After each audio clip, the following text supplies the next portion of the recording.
Welcome to Garden Plants with Jim Putnam. Let's talk Early Wonder Camellia.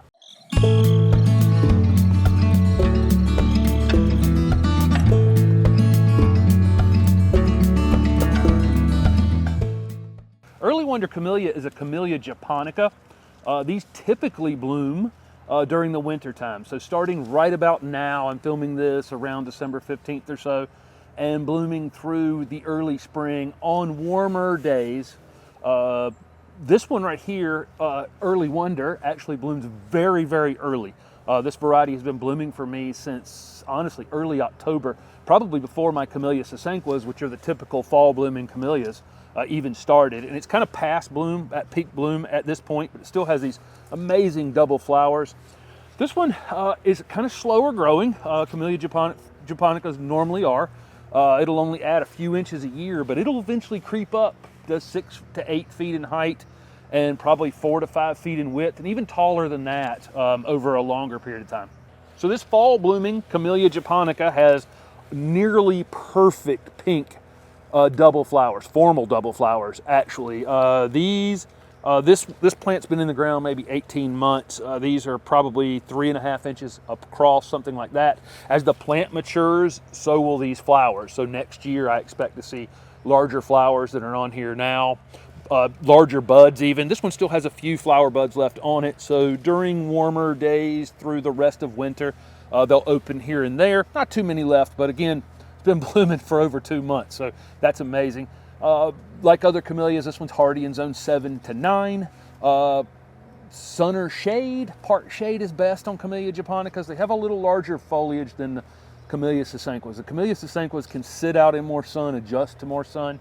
This one definitely would like to be in an area where it gets good bright light, but not in all day full sun. So a spot where you get a lot of morning sun or a lot of late day sun would be ideal, and that will keep it full.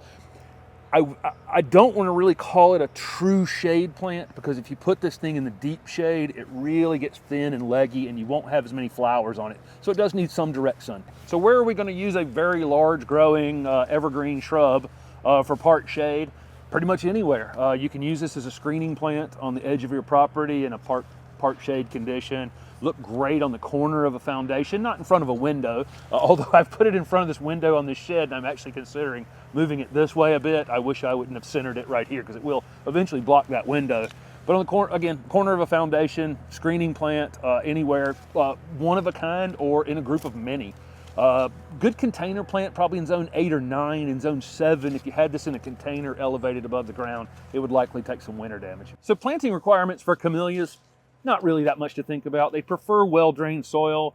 Here in my area, North Carolina and central South Carolina, Georgia, where we have clay soils, sometimes they don't drain all that well. So I will mound camellias up a bit in this clay soil. Anywhere else where it drains well, no problem. A little bit of compost in the hole. That's really it. I would mulch up around them. I've got a hardwood mulch under these leaves. Leaves have fallen out here. I'm keeping the weeds away from them. Pruning can be done on Camellia japonicas after they finish blooming.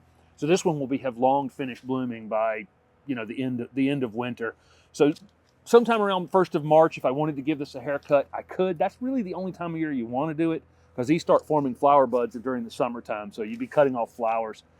I fertilize them once a year with a slow release fertilizer, which is just an organic fertilizer. That can be done in February or March, about the same time you would do your pruning. Other than that, there's really not much to do. These are really, really low maintenance plants. They are susceptible to some T-scale, especially if they're in an area where they don't get some air movement around them. Typically, it's not that big of a deal. I don't see any on this one at this time, but most older camellias, if I turn over a leaf on the interior of the plant, I'll see a little T-scale. It's not that big of a deal.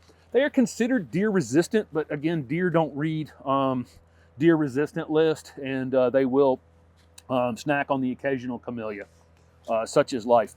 I consider these extremely drought tolerant. Some of the best looking Camellia japonicas I ever see are on abandoned houses and things where they haven't been maintained at all, which is kind of astonishing.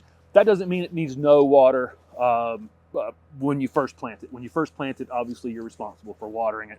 Once it's established, very drought tolerant, If it gets abnormally dry, it probably won't perform at its peak if you just let it stay like that. So a little bit of ongoing watering when it's dry, but that's it.